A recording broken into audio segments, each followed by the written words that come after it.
Hola, soy Sofía y el mismo padre que me echó de casa a los 19 años por estar embarazada, llamándome una vergüenza para la familia, acaba de llamarme después de 7 años de silencio para exigirme un préstamo millonario.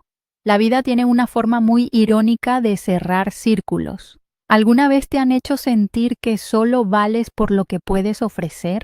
Antes de contarte los detalles de esa llamada que lo cambió todo y la humillante oferta que le hice a mi padre, déjame un comentario diciéndome desde dónde me estás viendo y suscríbete al canal. Créeme, no querrás perderte lo que sucede cuando la hija rechazada se convierte en la única esperanza de la familia que la abandonó. El nombre papá apareció en la pantalla de mi celular y por un instante el mundo se detuvo. 7 años. 7 años de un silencio sepulcral, de un vacío absoluto donde debería haber habido una familia. Atendí la llamada con un nudo en la garganta, esperando, quizás ingenuamente, una disculpa, una palabra de arrepentimiento. Pero lo que recibí fue la voz fría y autoritaria de Ricardo Montoya, mi padre, hablando no con su hija, sino con un banco. No hubo un ¿cómo estás? Ni un ¿puedo conocer a mi nieto? Fue directo al grano. La constructora Montoya, el gran orgullo de nuestra familia y la fuente de su riqueza, estaba al borde de la quiebra. Y, según él, era mi deber familiar salvar el legado del que me habían despojado sin piedad. Mientras sus palabras resonaban en mi oído, mi mente viajó en el tiempo a esa noche lluviosa en Miami. Tenía 19 años, el vientre apenas comenzaba a notarse, y estaba temblando frente a él en el enorme vestíbulo de nuestra mansión en Coral Gables. Recuerdo el eco de sus palabras, más frías que el mármol bajo mis pies. Eres una vergüenza para el apellido Montoya. No criaré al hijo de tu error bajo mi techo. Me entregó un sobre con algo de dinero y me cerró la puerta en la cara. Esa noche no solo perdí un hogar, me hicieron creer que había perdido mi valor como persona. El dolor de ese recuerdo era tan vívido que casi podía sentir el frío de la lluvia otra vez, contrastando con el calor de mi rabia actual. Durante los siguientes 7 años, mi existencia fue borrada. Mi madre, Elena, nunca me llamó. Mi hermano, Carlos, simplemente siguió con su vida, aceptando la versión de los hechos de mi padre. Me convertí en un fantasma en mi propia historia familiar. Veía sus vidas a través de la ventana brillante y cruel de las redes sociales. Fotos de navidades en Aspen, veranos en los Hamptons, fiestas de gala en la mansión de la que fui expulsada. En ninguna de esas imágenes había espacio para mí o para mi hijo, Mateo. Eran la familia perfecta, los Montoya, y yo era el secreto sucio que habían barrido debajo de la alfombra. Ver a Mateo mirar esas fotos una vez y preguntar por qué sus abuelos no querían conocerlo fue una de las heridas más profundas que he soportado. Pero algo cambió en mí durante esa llamada. Después del golpe inicial de dolor y conmoción, una calma glacial se apoderó de mí. El llanto que esperaba no llegó. En su lugar surgió una claridad brutal y afilada. Me di cuenta de que Ricardo no me estaba llamando como padre. No había amor, ni arrepentimiento, ni un deseo de enmendar el pasado. Me llamaba como un hombre de negocios desesperado, que había agotado todas sus opciones y recurría a su último recurso, la hija a la que había desechado, pero que, irónicamente, ahora era dueña de una exitosa empresa tecnológica. De repente, ya no era la niña asustada de 19 años. Era una CEO, una madre, una sobreviviente, y el poder, por primera vez en mi vida, estaba de mi lado. Mi resentimiento no era solo para mi padre. Pensé en mi madre, Elena, que se quedó parada en silencio esa noche, con lágrimas en los ojos, pero sin una sola palabra de defensa. Su sumisión a mi padre siempre fue su mayor defecto, una lealtad que la convirtió en cómplice de mi abandono. Y Carlos, mi hermano mayor, que siempre estuvo a la sombra de mi padre, adoptó su desdén hacia mí sin cuestionarlo. Se benefició de mi ausencia, convirtiéndose en el único heredero, el hijo perfecto. Ninguno de ellos intentó contactarme en 7 años. Ni un mensaje de cumpleaños, ni una pregunta sobre la salud de su nieto y sobrino. Su silencio colectivo era tan ensordecedor como los gritos de mi padre aquella noche. Mi vida ahora no podía ser más diferente. Desde un pequeño apartamento en Little Havana, con un bebé en brazos y una laptop prestada, construí mi imperio, ladrillo a ladrillo digital. Mi empresa de software ahora ocupa 3 pisos de un rascacielos de cristal en el corazón de Brickell. Mi apartamento actual tiene vistas al océano, un lugar lleno de luz, risas y los dibujos de Mateo pegados en el refrigerador. Es un hogar, algo que la fría mansión de Coral Gables nunca fue. Forjé mi propio legado, no con el dinero de los Montoya, sino con mis noches sin dormir, mi inteligencia y una determinación nacida de la necesidad de demostrarle al mundo y a mí misma que yo era más que el error de una adolescente. En la llamada, Ricardo detalló la magnitud de su desastre financiero con una arrogancia apenas disimulada, como si me estuviera haciendo un favor al permitirme participar en la salvación de su honor. Hablaba de nuestro legado, de la historia de la familia, frases que sonaban vacías y ofensivas saliendo de su boca. Esperaba que la niña a la que había humillado y abandonado sintiera una punzada de lealtad familiar, que corriera a rescatar el apellido que me habían negado. No entendía que al echarme me había liberado de cualquier obligación. El apellido Montoya ya no era mi ancla. Era simplemente el recuerdo de una herida que finalmente había cicatrizado. Escuché todo su discurso sin interrumpirlo. Dejé que expusiera su desesperación, su soberbia y su absoluta falta de conciencia. Cuando finalmente terminó, esperando mi respuesta ansiosa por ayudar, hice una pausa. El silencio se alargó y pude imaginarlo al otro lado de la línea, impacientándose. Entonces, con la voz más tranquila y firme que he usado en mi vida, le respondí: «Entiendo la situación, papá», dije, saboreando el poder en esas simples palabras. «No vamos a hablar de esto por teléfono. Tendremos una reunión». Hice otra pausa, dejando que la esperanza creciera en él antes de dar el golpe final. «Será mañana, en mi oficina. Mi asistente te enviará la dirección». Colgué antes de que pudiera responder, sintiendo por primera vez que el control de mi propia historia estaba finalmente en mis manos. El teléfono quedó en silencio sobre mi escritorio, pero el eco de la llamada resonaba en cada rincón de mi mente. Mis manos temblaban, no de miedo, sino de una adrenalina fría y desconocida. Durante 7 años había imaginado este momento de 1000 maneras distintas, a veces con lágrimas, a veces con gritos, pero nunca con este silencio glacial que se había apoderado de mí.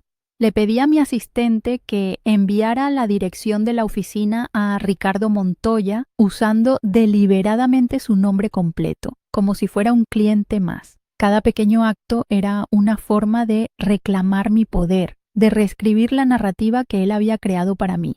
El control no era solo una sensación, era una decisión activa, un músculo que estaba aprendiendo a flexionar después de años de atrofia impuesta. Una parte de mí, una versión más joven y herida que todavía vivía en algún rincón oscuro de mi corazón, se preguntó si estaba siendo demasiado cruel. ¿No era él, a pesar de todo, mi padre? ¿No era mi deber, como decían las viejas costumbres, honrarlo? Pero entonces, como un relámpago, vino a mi mente la imagen de Mateo, con solo 5 años, señalando una foto en mi tableta. Era una foto de la fiesta de Navidad de los Montoya, publicada en una revista de sociedad. Él me miró con sus grandes ojos curiosos y preguntó: «Mami, ¿Por qué mis otros abuelos nunca me han enviado una tarjeta de cumpleaños? Esa pregunta, tan inocente y tan dolorosa, borró cualquier atisbo de duda. Mi deber no era con el hombre que me había desechado, era con el niño al que le había prometido un mundo mejor que el que yo tuve. Javier, mi socio y el amigo que me vio llorar en el suelo de un diminuto apartamento mientras intentaba calmar a un bebé con cólicos y codificar un programa al mismo tiempo, entró en mi oficina sin llamar. Me encontró de pie mirando por el ventanal que dominaba la bahía de Biscayne. No necesitó preguntar qué pasaba, me conocía demasiado bien. «Llamó, ¿verdad?», dijo en voz baja, acercándose a mi lado. Asentí, incapaz de formar palabras en ese momento. Él no dijo «te lo dije», ni me dio un sermón. Simplemente se quedó allí, un ancla en mi tormenta personal. Su presencia era un recordatorio físico de que no había construido todo esto sola, que la verdadera familia es la que se elige y la que te elige en tus peores momentos. «Escúchame, Sofía», dijo finalmente. Su tono era firme pero lleno de la calidez que mi propia familia nunca me había ofrecido. Recuerdo las noches en que comíamos pizza fría porque no tenías tiempo ni para calentar la cena. Recuerdo cuando vendiste tu auto para pagarle a nuestro primer empleado. Recuerdo que leías cuentos a Mateo con una mano mientras respondías correos de inversionistas con la otra. Ellos no estuvieron allí, no tienen derecho a pedirte ni un solo centavo, y mucho menos a invocar un deber familiar. Tu única familia, la que importa, está durmiendo en su cama ahora mismo, soñando con superhéroes, no con balances bancarios. Sus palabras fueron el permiso que no sabía que necesitaba para ser implacable. La duda se evaporó, reemplazada por una determinación tan sólida como el acero de los rascacielos que nos rodeaban. Mi plan comenzó a tomar forma. No como un acto de venganza, sino como una lección de negocios y de vida. No se trataba de humillarlos por placer, sino de obligarlos a enfrentar la realidad que habían ignorado durante 7 años. El mundo había seguido girando sin ellos, y en ese mundo yo ya no era una niña asustada. Era una fuerza a tener en cuenta. Decidí que la reunión no sería un drama familiar, sino una transacción, y en esta transacción yo dictaría todos los términos y condiciones. La injusticia que había sufrido no se borraría, pero se pondría en su lugar, en el pasado, como un capítulo cerrado. Esa noche, en mi apartamento, el contraste con mi pasado era casi violento. El aire estaba lleno del aroma de la cena que había cocinado, las paredes decoradas con los dibujos coloridos de Mateo.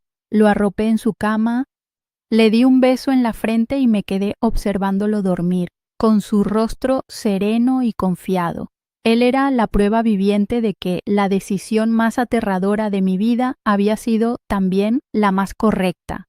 El imperio de mi padre se había construido sobre cimientos de orgullo y apariencias. El mío se construyó sobre pañales, noches en vela y un amor incondicional.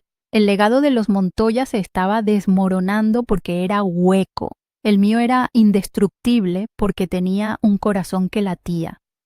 Recordé el primer cumpleaños de Mateo. Estaba sola, agotada y apenas llegaba a fin de mes. Unos días después recibí un sobre sin remitente. Dentro había un cheque por $500 y nada más. Ni una nota, ni una tarjeta, ni una firma.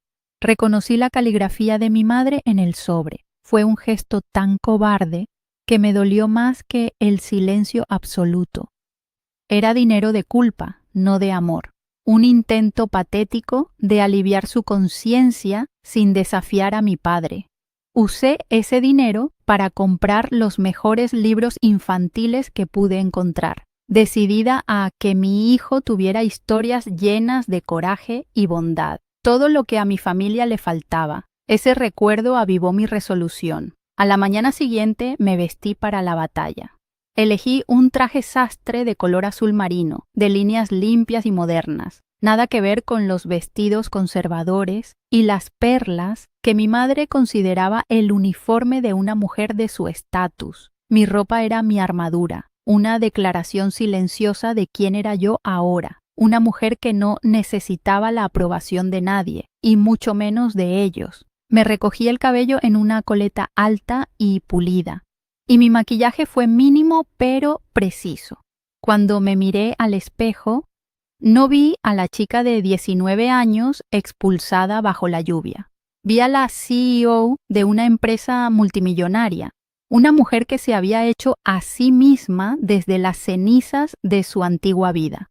Al llegar a la oficina, el ambiente vibrante del lobby me llenó de energía. El sonido de las conversaciones en varios idiomas, el ritmo de los teclados, la vista de mi equipo colaborando en pizarras de cristal, todo era un testimonio de lo que había creado. Este lugar, este ecosistema de innovación y trabajo duro, era mi verdadero hogar, mi verdadero legado. Caminé por los pasillos, saludando a mis empleados por su nombre, sintiendo una oleada de orgullo y gratitud. Ellos eran mi gente. Me respetaban no por mi apellido, sino por mi visión y mi liderazgo. La familia Montoya estaba a punto de entrar en un universo donde su nombre no significaba nada y el mío lo significaba todo. Llamé a mi asistente, un joven brillante y eficiente llamado David. David, cuando llegue la familia Montoya, por favor, hazlos esperar en el lobby principal, cerca de la pared de cristal. Quiero que tengan una buena vista de todo. Ofréceles agua embotellada, nada más. Y avísame cuando estén aquí. Era un movimiento calculado. El lobby principal no era un área de espera privada, era el corazón palpitante de la empresa. Quería que se sintieran como lo que eran, extraños, observadores de un mundo que no entendían y al que ya no pertenecían. Mientras esperaba, revisé por última vez el informe que mi equipo financiero había preparado sobre la constructora Montoya. La situación era peor de lo que Ricardo había admitido. Estaban completamente hundidos. Unos minutos más tarde, el intercomunicador de mi escritorio sonó. La voz tranquila de David llenó el silencio de mi oficina. Señorita Sofía, sus invitados han llegado. Están en el lobby. Me levanté lentamente, alisando la chaqueta de mi traje. Caminé hacia el gran ventanal de mi oficina, que ofrecía una vista panorámica de la ciudad y el mar. Respiré hondo, sintiendo el poder del sol de Miami en mi piel. No había nervios, solo una calma absoluta. Miré el premio Emprendedora del Año, que descansaba sobre una repisa, un trozo de metal frío que representaba años de fuego y sacrificio. Era la hora. La niña a la que llamaron Vergüenza iba a presidir la reunión que decidiría el futuro del apellido Montoya, y lo haría bajo sus propios términos. Caminé por el pasillo de cristal pulido que conectaba mi oficina privada con el resto del piso. Cada paso resonaba sobre el mármol blanco, un sonido nítido y decidido que era la banda sonora de mi nueva vida. A través de las paredes de vidrio de las salas de reuniones, veía a mis equipos trabajando, debatiendo, creando. Este era mi mundo, un ecosistema que yo había diseñado y construido desde cero.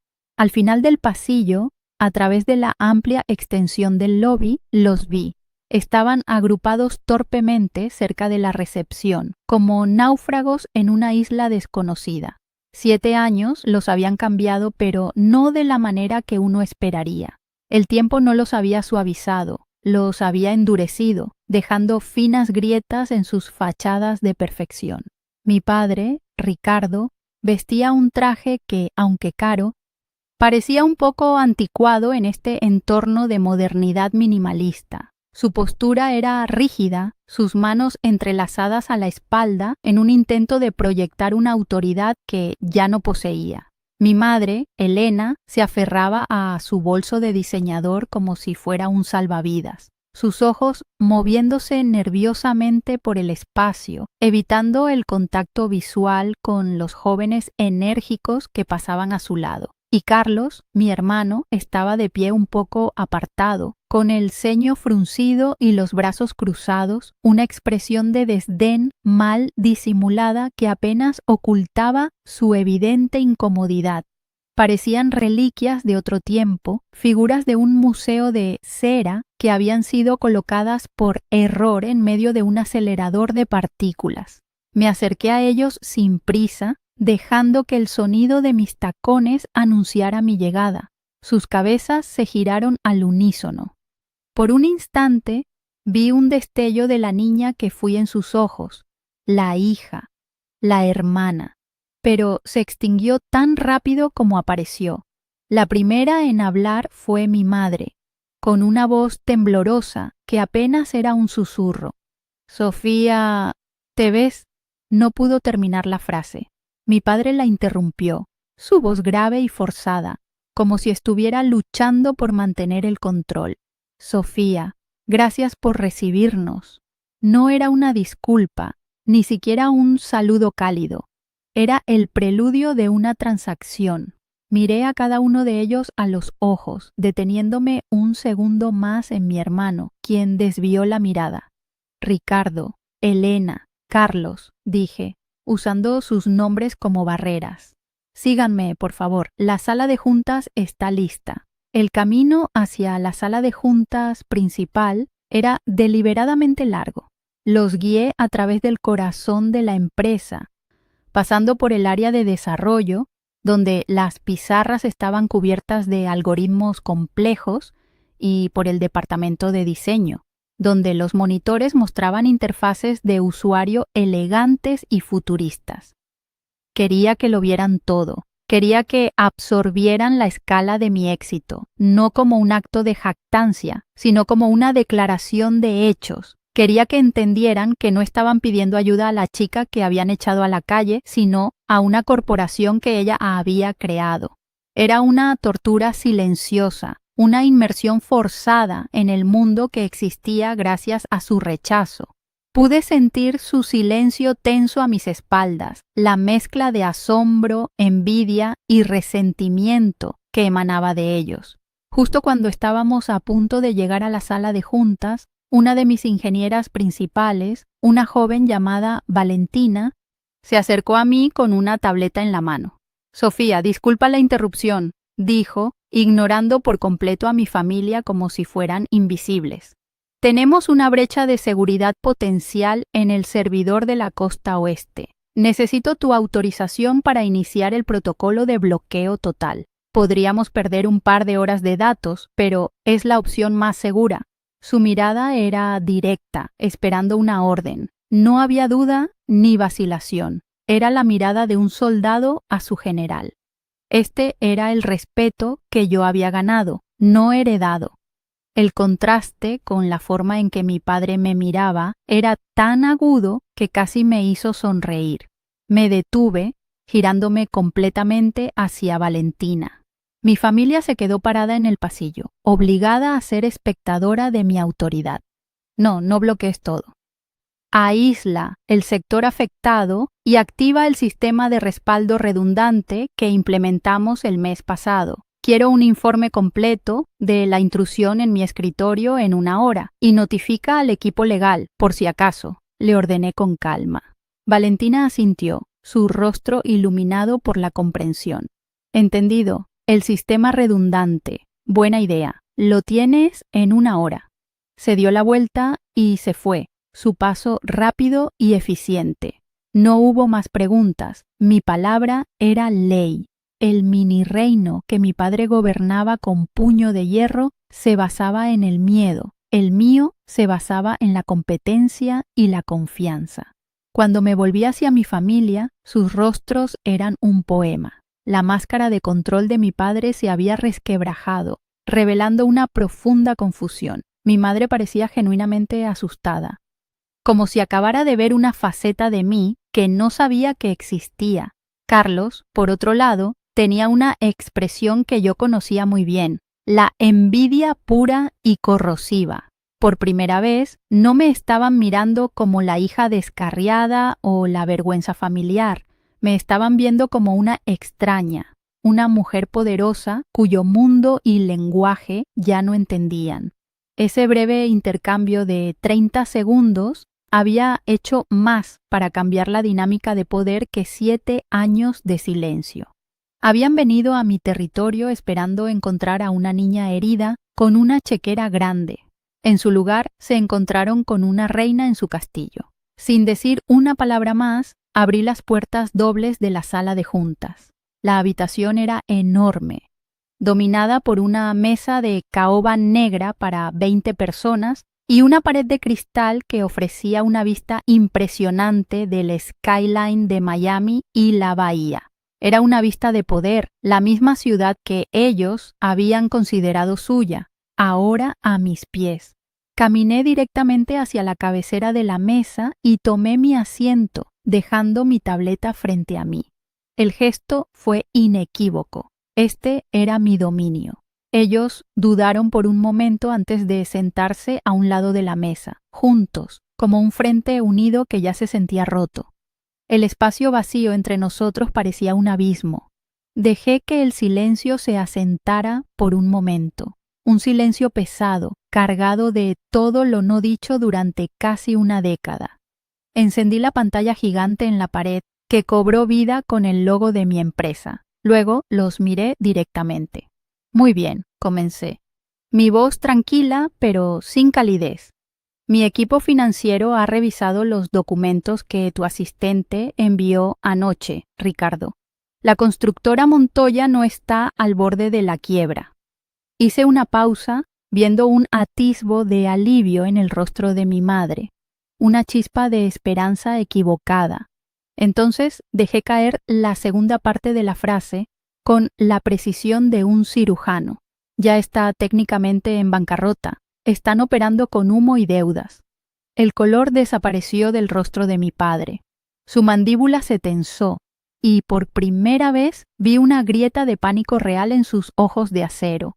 Abrió la boca para protestar, para defender su honor, para invocar su orgullo de hombre de negocios. Probablemente iba a decir que eran solo problemas de flujo de caja, una mala racha temporal, las mismas excusas que se había estado diciendo a sí mismo durante meses. Pero antes de que pudiera pronunciar una sola sílaba, levanté una mano, un gesto pequeño pero definitivo que lo silenció al instante. Antes de que digas nada, dije, inclinándome ligeramente hacia adelante, quiero que entiendas una cosa. Esto no es una reunión familiar. Esto es una evaluación de activos. Y ahora mismo, el único activo valioso en esta sala soy yo. El impacto de mis palabras fue visible y devastador. La compostura de Ricardo se hizo añicos, reemplazada por una máscara de furia y humillación. Eso es una mentira, espetó, golpeando la mesa con la palma de la mano, un gesto patético de una autoridad que ya no existía en esta sala. Estamos pasando por una reestructuración. Es un problema temporal de liquidez. La constructora Montoya ha superado crisis peores que esta. Sus argumentos eran huecos, ecos de un poder perdido. Mi madre, Elena, se encogió en su asiento, su rostro pálido como el mármol del vestíbulo de su mansión. Carlos, por su parte, solo me miraba con un odio helado, el resentimiento de un príncipe destronado, que finalmente entendía que el castillo ya no le pertenecía. Estaban intentando jugar con las viejas reglas en un juego completamente nuevo, uno donde yo había escrito el manual. Con un simple toque en mi tableta, la pantalla gigante detrás de mí cobró vida. No con el logo de mi empresa, sino con los balances financieros de la suya. Gráficos de barras en rojo descendían como cascadas, las cifras de deuda se extendían en hileras interminables y los informes de valoración de activos mostraban propiedades hipotecadas hasta 3 veces su valor real. Estos no son mis números, Ricardo, son los suyos, dije, mi voz cortando el aire. Proyecto tras proyecto sobrevalorado, préstamos con intereses impagables y una completa falta de adaptación al nuevo mercado inmobiliario. No es una crisis de liquidez, es una necrosis empresarial. Has estado vendiendo el prestigio de un apellido que ya no tiene respaldo financiero. El humo y los espejos funcionan en los clubes de campo, pero aquí, en el mundo real, los datos no mienten. Cada gráfico era un clavo en el ataúd de su orgullo. Fue entonces cuando mi madre intentó su jugada. Su voz, frágil y temblorosa, llenó el silencio tenso. «Sofía, por favor», suplicó, sus ojos llenos de unas lágrimas que me parecieron tardías e ineficaces. «Entendemos que estés dolida, hija, pero esto es por la familia, por el legado de tu abuelo. Piensa en tu hijo, en Mateo. No querrías que él fuera aparte de esto, que conociera sus raíces».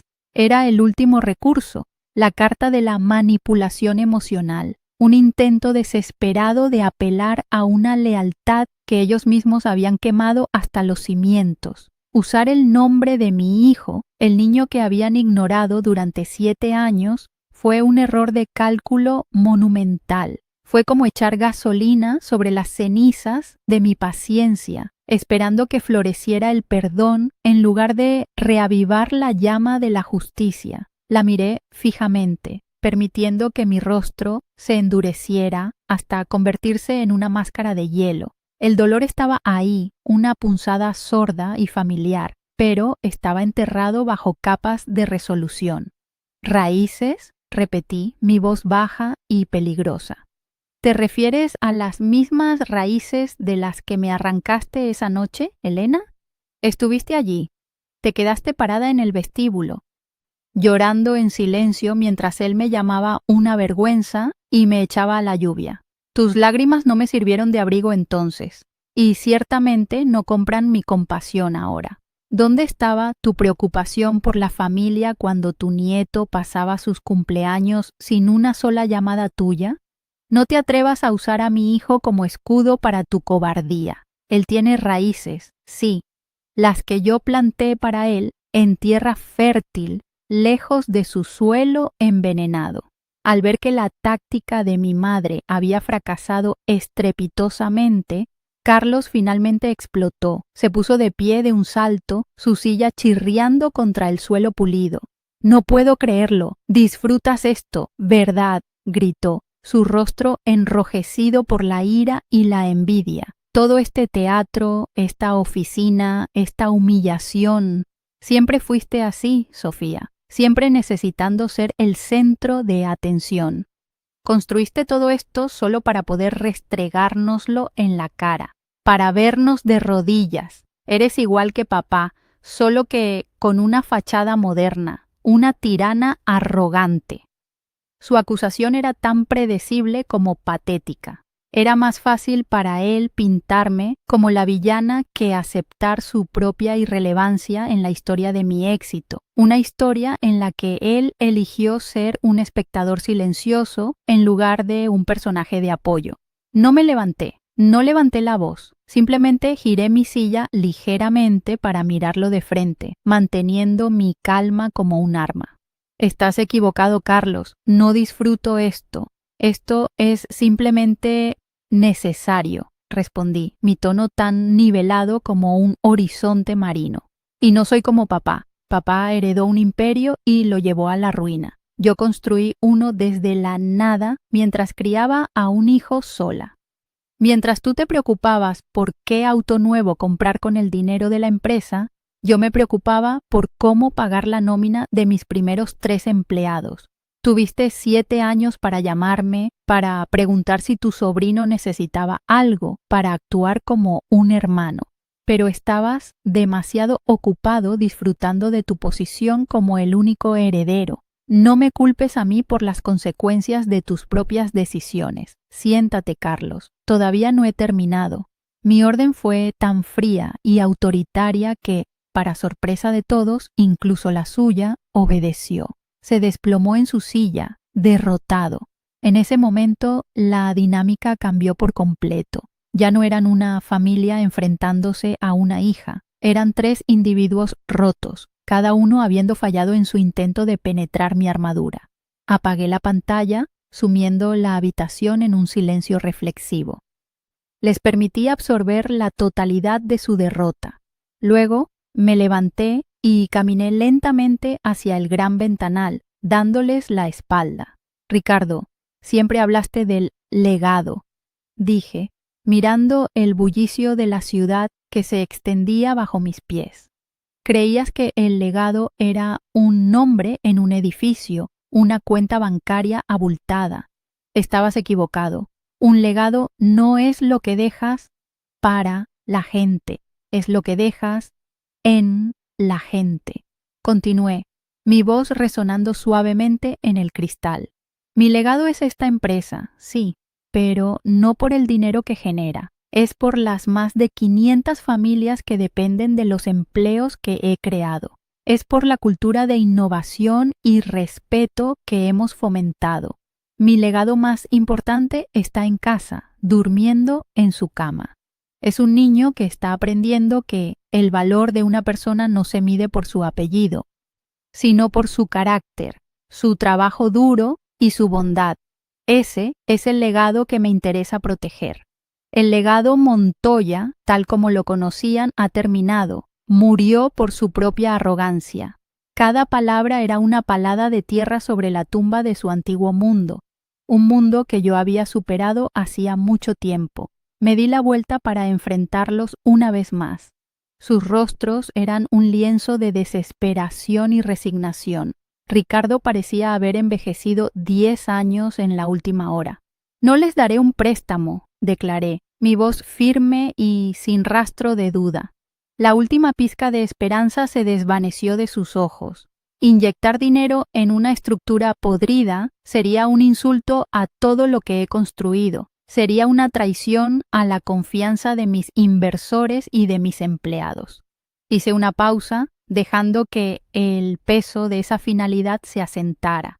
Entonces ofrecí la rama de olivo, pero una rama con espinas. Sin embargo, estoy dispuesta a hacerles una propuesta, una estrictamente de negocios. Es la única forma en que consideraré involucrarme en este desastre.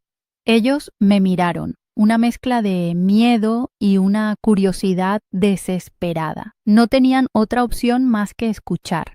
Mi empresa absorberá los activos viables de la constructora Montoya. Lo que quede de ella se convertirá en una subsidiaria de mi conglomerado, bajo un nuevo nombre y una nueva dirección, la mía. Implementaremos mis protocolos, mi tecnología y mi filosofía empresarial. Se salvarán algunos empleos y se creará algo nuevo y sostenible a partir de las ruinas. Me detuve justo antes de la parte crucial, la condición personal que lo cambiaría todo. Pero para que esto funcione, necesitaré a alguien con experiencia en el campo, alguien que conozca los viejos planos.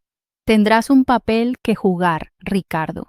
Si estás dispuesto a aceptar mis términos, claro, mi asistente traerá el contrato. Les sugiero que lo lean con mucho cuidado. Mi asistente, David, entró en la sala con la precisión silenciosa de un diplomático. Llevaba una carpeta de cuero negro que colocó en el centro de la mesa de caoba con un sonido suave y definitivo. El objeto parecía irradiar un peso propio, una gravedad que atrajo la mirada de todos en la habitación. Señorita Sofía, aquí está el borrador de la propuesta de adquisición, como solicitó. Incluye los análisis de viabilidad y el nuevo organigrama propuesto, dijo, su voz un modelo de profesionalismo. Luego me miró solo a mí. Recuerde que su llamada con el consorcio de Singapur es en 30 minutos. Con un leve asentimiento, se retiró, cerrando las puertas detrás de sí y dejándonos a los 4 en un silencio que era más ruidoso que cualquier grito. La mención de Singapur fue un recordatorio sutil de que su crisis era solo un pequeño punto en mi agenda global.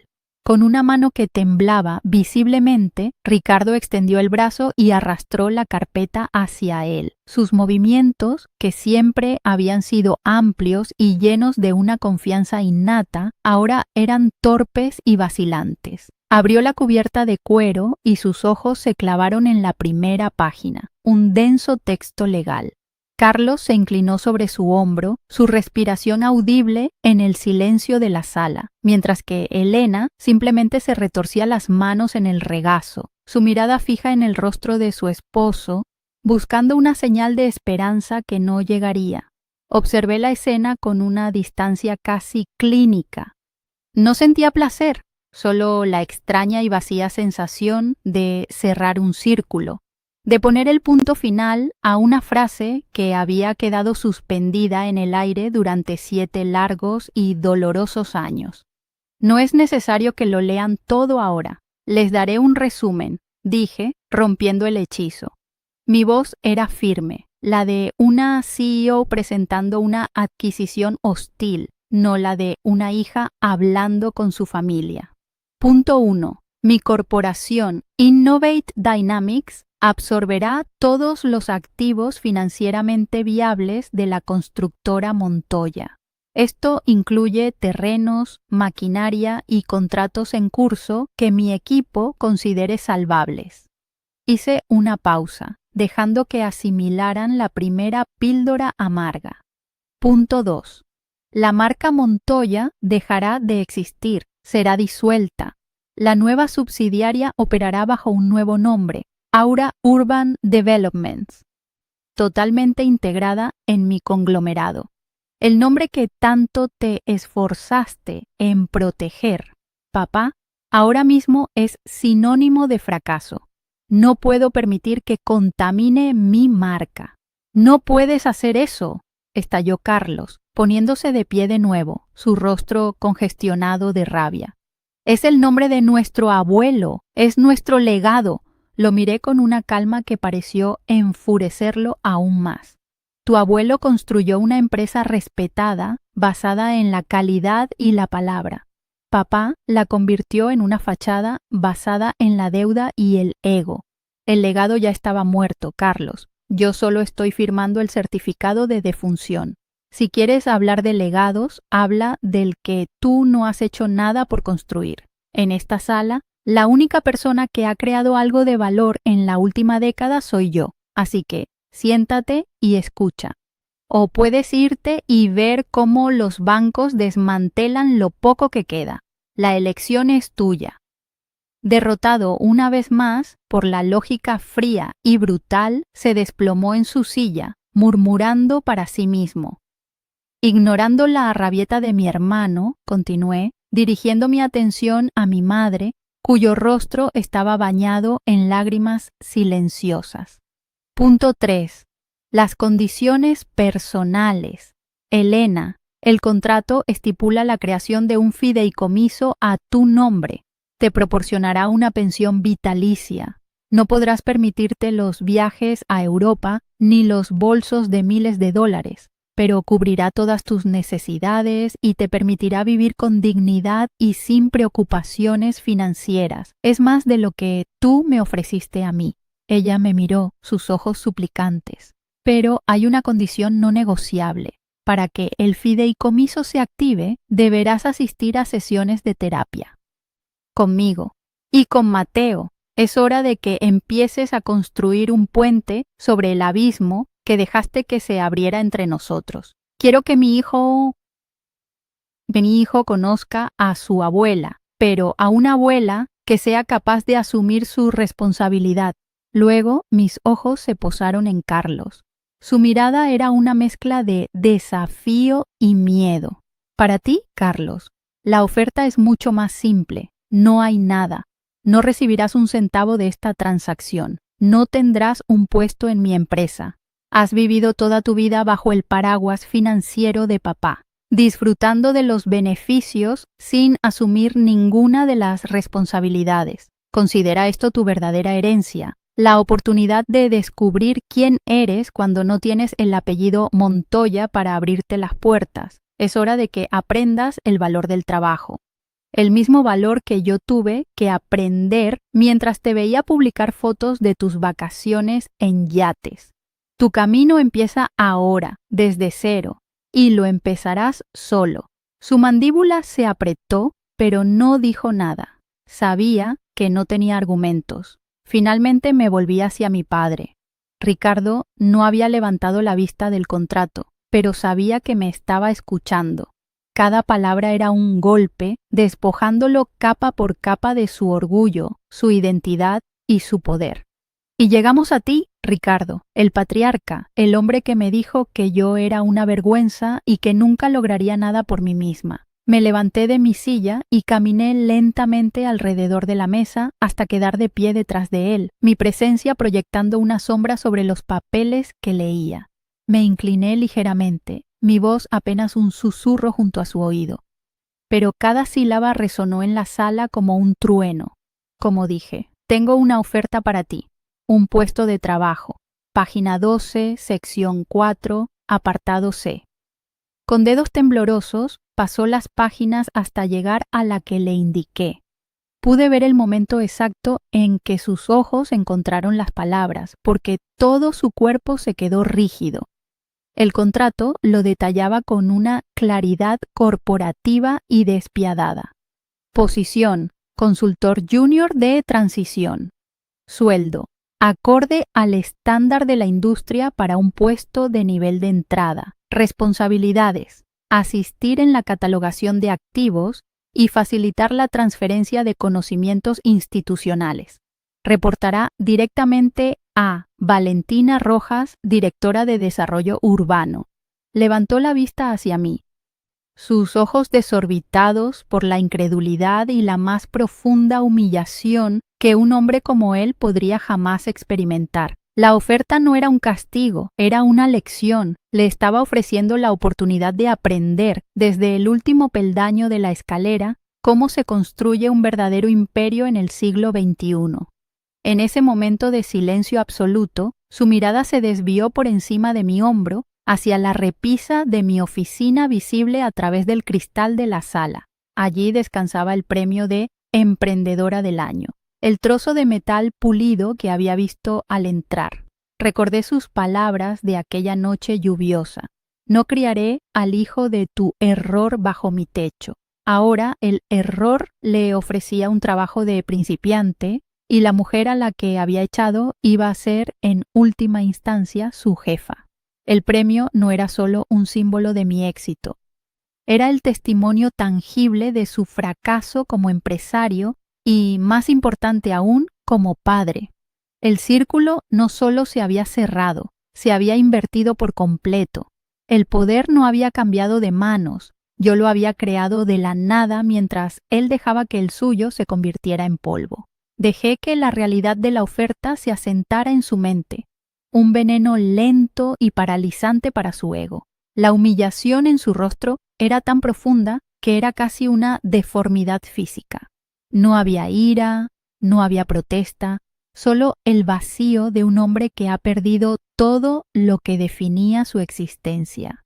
Elena sollozaba abiertamente y Carlos miraba al vacío, su propia insignificancia finalmente hecha manifiesta. La familia Montoya, la poderosa dinastía de Miami, se había derrumbado no por una crisis financiera, sino por el peso de sus propias decisiones. Todo ello cristalizado en un contrato sobre una mesa de caoba. Mi venganza no fue un acto de pasión, sino un documento legal, frío, calculado y, en su propia manera brutal, justo. Me enderecé y volví a mi asiento en la cabecera de la mesa, retomando mi posición de poder. La oferta está sobre la mesa. No es negociable, declaré, mi voz resonando con una finalidad absoluta. Tienen 24 horas para darme una respuesta. Si firman, salvaremos lo que se pueda salvar y empezaremos de nuevo, bajo mis reglas. Si se niegan, esta carpeta se destruye y yo me retiro. La constructora Montoya se enfrentará a la liquidación y a la bancarrota total. Perderán todo, incluyendo la mansión de Coral Gables. Me puse de pie, alicé mi chaqueta y miré el reloj. Mi reunión con Singapur me espera. David los acompañará a la salida. Sin una segunda mirada, me di la vuelta y salí de la sala, dejándolos solos con los restos de su imperio y la elección más humillante de sus vidas. Al cerrar la puerta de la sala de juntas, no sentí una explosión de triunfo, sino el silencio profundo que sigue a una tormenta devastadora. El eco de mis propios pasos en el pasillo de mármol era el único sonido. No me dirigí a mi siguiente reunión. En cambio, caminé hacia mi oficina y me quedé de pie frente al ventanal, observando los barcos que se deslizaban por la bahía. La adrenalina de la confrontación se disipó, dejando una calma extraña y hueca. No había alegría en su derrota, solo el alivio agotador de haber llegado al final de un camino muy largo. Había arrancado la raíz envenenada de mi pasado, y aunque el suelo estaba revuelto y desordenado, por primera vez sentí que el terreno era verdaderamente mío. La batalla había terminado, y lo que quedaba no era celebrar la victoria, sino empezar a construir la paz sobre las ruinas que ellos mismos habían creado. A la mañana siguiente, a las 9 en punto, exactamente 24 horas después, David entró en mi oficina con la misma carpeta de cuero negro. La colocó sobre mi escritorio sin decir una palabra. Dentro, el contrato estaba firmado. La caligrafía de mi padre, que una vez firmó cheques para mis lecciones de piano y mis matrículas escolares, ahora rubricaba su propia rendición. Debajo de la suya, la firma temblorosa de mi madre y junto a ella la de Carlos, casi ilegible por la rabia con la que debió haberla escrito. No sentí nada más que una profunda y solemne finalidad. Eran las firmas de 3 extraños aceptando un acuerdo de negocios. Guardé el documento en un cajón. El capítulo de los Montoya, tal como lo conocía, había terminado. Ahora comenzaba el de Aura Urban Developments, una empresa que construiría futuros, no sobre apellidos, sino sobre cimientos sólidos de integridad y trabajo. La transición fue tan brutal como eficiente. En menos de un mes, el icónico logo de la constructora Montoya fue retirado de todos los edificios y proyectos. Los camiones de cemento ahora llevaban el elegante logo de Aura. Implementé mis sistemas, mi tecnología y, lo más importante, mi cultura corporativa. Despedí a los ejecutivos leales a mi padre, que se resistieron al cambio, y promoví a ingenieros y gerentes jóvenes y talentosos que habían sido ignorados bajo el antiguo régimen. Fue un desmantelamiento quirúrgico.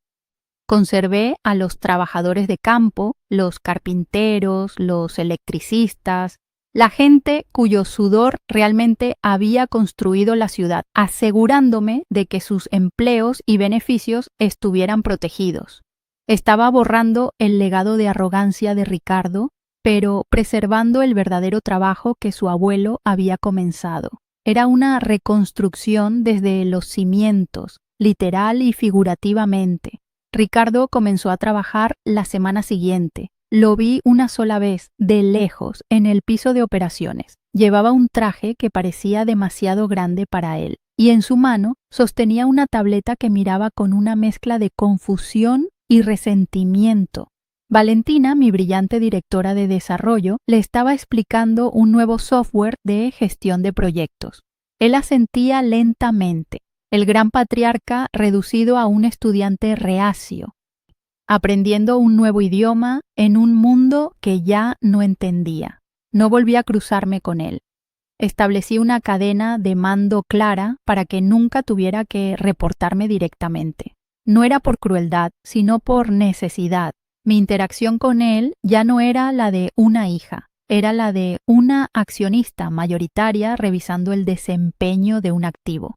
Su humillación no era mi objetivo, era simplemente la consecuencia inevitable de sus propias acciones. Las sesiones de terapia con mi madre fueron la parte más difícil. La primera vez que nos sentamos en la misma habitación con un terapeuta, el silencio era tan denso que se podía cortar.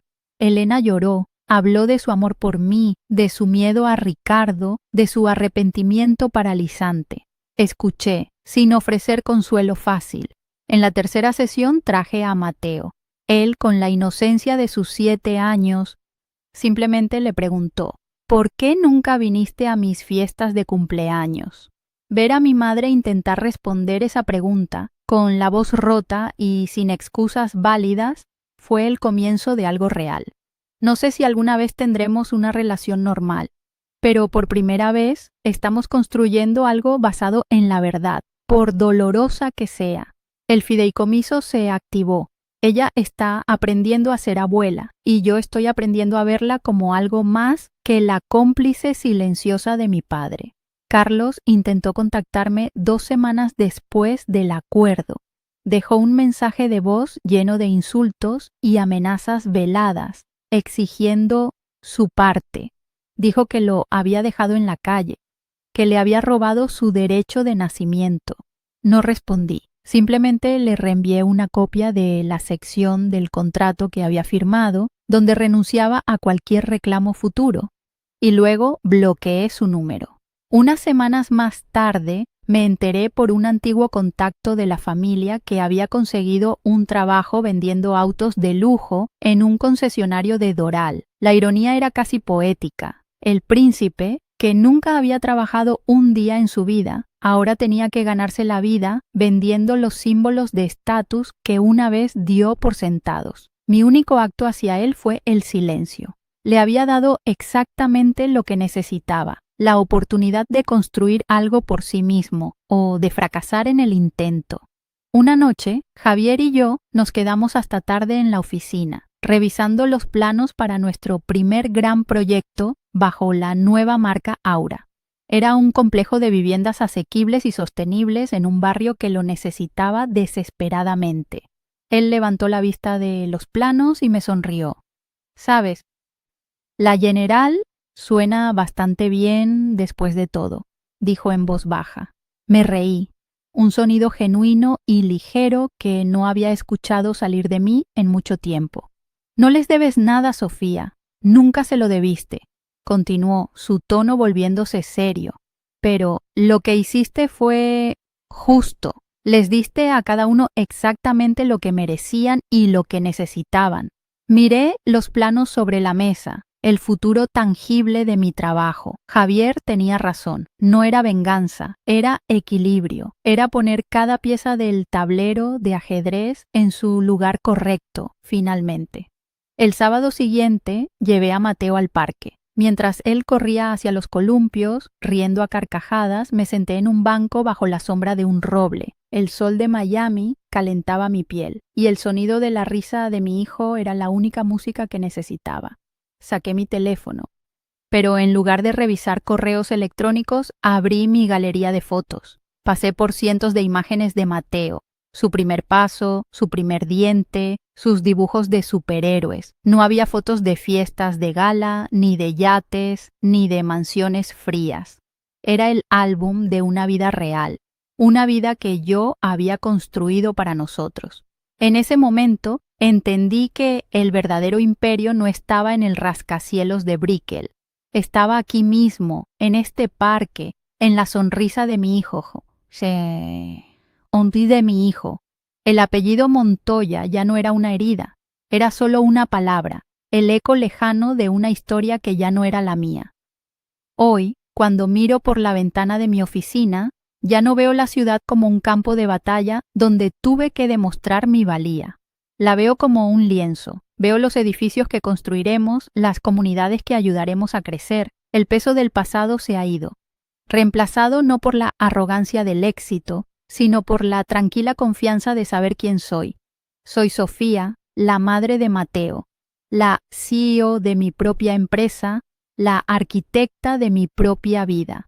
Mi padre me echó de su casa, pero al hacerlo, sin saberlo, me abrió la puerta al mundo. Y en ese mundo descubrí que no necesitaba su legado para construir el mío, necesitaba su ausencia para construirme a mí misma. Y finalmente, después de todo este tiempo, me siento completa, me siento libre. Al final de todo, la lección más grande que aprendí no tuvo nada que ver con el dinero, los negocios o el poder. La verdadera lección fue sobre el silencio. Durante 7 años, el silencio de mi familia fue un arma que usaron para herirme, para hacerme sentir invisible.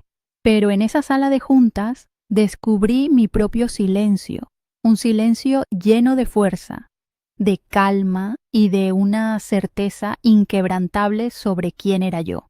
Me di cuenta de que no necesitaba sus disculpas para sanar, ni su aprobación para ser valiosa. Mi valor no era algo que ellos pudieran darme o quitarme. Ya era mío, forjado en las noches de insomnio, en las preocupaciones de una madre soltera y en el triunfo de construir una vida desde las cenizas de la que ellos quemaron. La verdadera liberación no fue verlos derrotados, fue darme cuenta de que su opinión sobre mí ya no importaba. He pensado mucho en la palabra legado, esa palabra que mi padre usaba como un escudo y una espada. Él creía que el legado era un apellido grabado en piedra, una dinastía de riqueza transmitida de generación en generación. Pero un legado así es frágil, hueco, se puede desmoronar con una mala inversión o con la simple arrogancia. Yo aprendí que el verdadero legado es invisible. Es la cultura de respeto que construyes en tu equipo, es la seguridad que le das a tu hijo para que sepa que es amado incondicionalmente y es la paz interior que encuentras cuando finalmente te pones a ti misma en primer lugar. Mi legado no está en los edificios que mi empresa construirá, está en el ejemplo que le doy a mi hijo, que puedes construir tu propio castillo, incluso si te dieron un puñado de escombros para empezar. Mucha gente me pregunta si los perdoné. Y la verdad es que el perdón es una palabra complicada. No creo en el perdón que borra el pasado y pretende que las heridas nunca existieron. Lo que yo encontré fue algo diferente, fue el cierre. Puse cada cosa y a cada persona en el lugar que le correspondía. Mi madre está aprendiendo a ser abuela. Mi padre está aprendiendo lo que es el trabajo duro. Y mi hermano está aprendiendo lo que es valerse por sí mismo. No fue un acto de venganza, fue un acto de equilibrio. A veces, la justicia más profunda no es castigar a quienes te hicieron daño, sino quitarles el poder de seguir haciéndolo. Y eso incluye el poder que tienen sobre tu paz mental. Les di a cada uno una consecuencia justa, y al hacerlo me di a mí misma la libertad. Ese apodo, la general, me hizo pensar. Al principio me asustó. Temía que significara que me había convertido en alguien como mi padre, fría, autoritaria, gobernando por el miedo. Pero luego entendí. Mi equipo no me llamaba así porque me temieran, me llamaban así porque me respetaban. Respetaban mi capacidad para tomar decisiones difíciles, para protegerlos y para guiarlos a través de la tormenta. Mi autoridad no venía de un apellido o de una cuenta bancaria. Venía del respeto que me había ganado en las trincheras, trabajando codo a codo con ellos.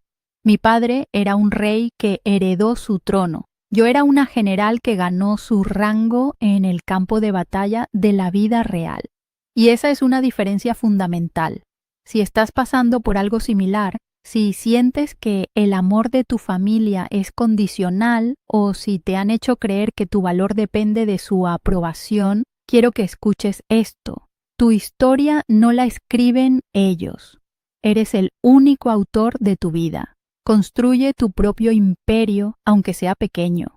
Puede ser un negocio, una habilidad, una pasión o simplemente un hogar lleno de paz y amor. Rodéate de personas que te elijan, que te apoyen en tus peores momentos, no solo cuando tienes algo que ofrecer. Tu valor no está en debate. No dejes que nadie, ni siquiera las personas que se supone que deben amarte más, te convenzan de lo contrario. El rechazo de otros no define tu destino, solo te da la libertad de construir uno nuevo. Mi éxito no se mide por la vista desde mi oficina ni por los números en una cuenta bancaria. Esas son solo herramientas. El verdadero éxito es ver a mi hijo dormir tranquilo por la noche, sabiendo que está seguro y amado. Es la lealtad de un amigo como Javier, que me vio en mi punto más bajo y nunca dudó de mí. Es la calma que siento ahora, una paz que no viene de la ausencia de problemas, sino de la confianza en mi capacidad para enfrentarlos. Me tomó 7 años y una confrontación muy dolorosa darme cuenta de que no necesitaba la herencia de mi padre para construir un imperio. Lo que realmente necesité fue su ausencia para construirme a mí misma. Y ese es un logro que ningún colapso del mercado puede quitarme. Ahora quiero preguntarte a ti, ¿alguna vez has tenido que reconstruirte desde cero después de una traición? ¿Cómo encontraste la fuerza para redefinir tu propio valor? Me encantaría leer tu historia en los comentarios.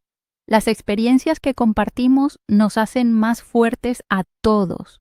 Y si esta historia resonó contigo y quieres escuchar más relatos de superación y justicia, suscríbete al canal y activa las notificaciones.